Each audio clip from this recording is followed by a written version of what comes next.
mengaca dari pengalaman saya ya modal dari segi uang dan sebagainya itu memang diperlukan gitu karena kan kita juga butuh kantor, juga Iya. butuh karyawan. Gitu. Tapi yang paling besar itu modal yang dibutuhkan adalah jaringan terlebih dahulu dan Oke. kepercayaan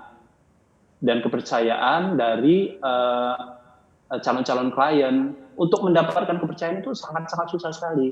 Jadi di luar sana itu vendor-vendor itu banyak sekali, wedding organizer itu banyak sekali. Tapi bagaimana berbeda, terus juga bisa mendapatkan kepercayaan.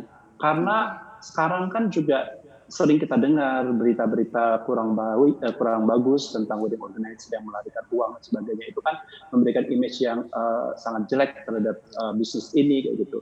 Jadi untuk mendapatkan kepercayaan itu hal yang pertama yang harus mereka lakukan. Dengan cara apa? Dengan cara mereka menunjukkan bahwa mereka itu mempunyai pengetahuan, mempunyai kemampuan, terus juga mereka mempunyai ide-ide kreatif, terus juga mereka mempunyai solusi-solusi terhadap suatu masalah. Jadi ketika mereka presentasi itu, mereka presentasinya berdasarkan dengan data dan fakta. Di luar itu juga mereka harus bisa membangun hubungan atau chemistry dengan calon kliennya itu kayak gitu karena nanti itu kan bekerjanya dalam jangka waktu yang panjang gitu. Jadi hubungan yang bagus, klik dengan calon klien itu hal yang penting juga untuk mereka pelajari gitu.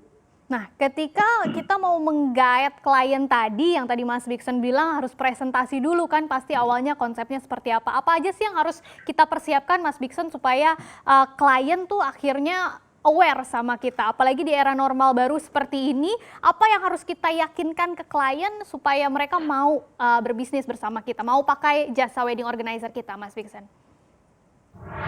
Ya, yang pertama kita harus mengidentifikasi terlebih dahulu ya masalah-masalah apa dan peraturan-peraturan apa yang muncul di era baru ini sekarang yang berbeda dengan era sebelumnya ya.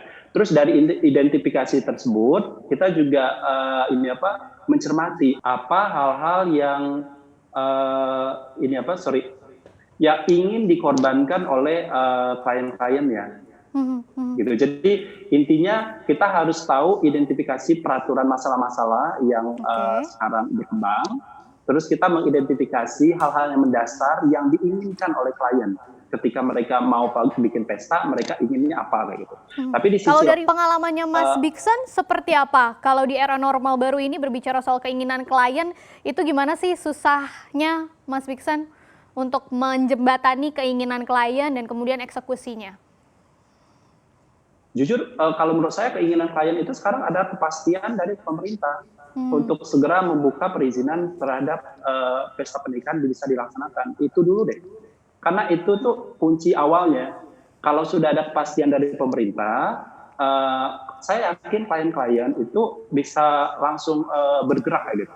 Mereka nanti akan mulai melakukan down payment, terus juga akan otomatis nanti perekonomian di bidang wedding ini juga mulai berjalan.